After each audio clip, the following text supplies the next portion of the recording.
It's copy discount here, and in today's lesson, we will deal with working with layers in Photoshop. Though Photoshop allows you to add as many layers as you want to work with, by default, you are expected to have at least one layer available to work with. That is how come when you launch Photoshop, you see this background layer.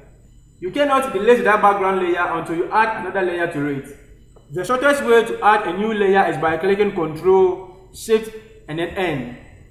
This opens a small new layer window where you can adjust your settings. So you name it accordingly, and then when you are done, you click OK.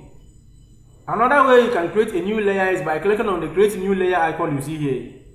Now, to ensure that you have a well-organized work, always name a new layer you created accordingly. To name a layer, you double-click on it, and then you give it the name accordingly. Now, if you should double-click on the thumbnail you see here, this new window will pop up. If you don't want to use it, you can just click on Cancel. Unlike folders or files, you can give the same name to all your created layers in Photoshop and it will be accepted. For instance,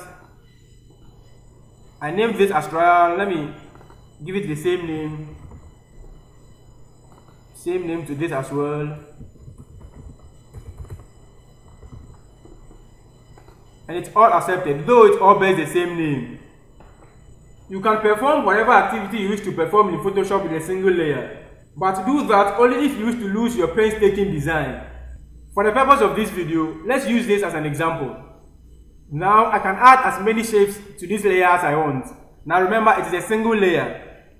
Now the problem here is that if I should make any mistake or if I intend deleting this shape only, that wouldn't work. It means that I have to delete the entire design itself.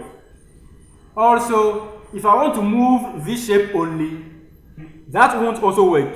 Now, as an example, look at this. You get it? I cannot move this shape only. So it means that if I want to work with this shape only, I have to make sure I come up with a new layer first, even before I design this shape. The point here is that if you are working with a single layer, if you make a mistake, it means that the entire work has been ruined. If you want to make any changes, it means you have to completely overhaul the entire design. This then raises the question, when exactly do you need a new layer? Now, it is very important to have a mental sketch of your final project in mind even before you start. This tells you when you need a new layer. You can indeed add as many layers as you want for as many additional designs that you wish to add to your project. I mean, this ensures that you have maximum flexibility. But then, as a pro, it is not really advisable to get a new layer for each word or each shape you intend to add to your project. With the addition of a new layer, you can edit and erase as many times as you want and your entire design will be saved. One thing I want you to note here is that always it is the highlighted layer that is the active layer. So in our case, this is the highlighted layer. This becomes our active layer. And so if you want to delete that activity, it is this layer that you will delete, not any other layer. If you happen to have a lot of layers, you might think of grouping them at some point in time. If you want to group them, let me create as many layers as I can here. Now, if you wish to group all or a number of layers, you first press Ctrl and then you select the number of layers you want to group.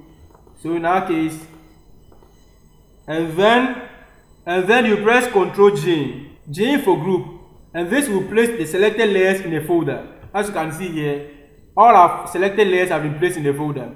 The layers have not been deleted, they have just been placed in this folder.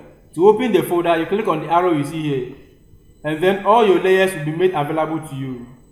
Another point I want you to note also is that the layer panel and then the canvas are related in that when you select a layer, it becomes selected on the canvas. And then when you select an activity on the canvas, it also becomes selected on the layer.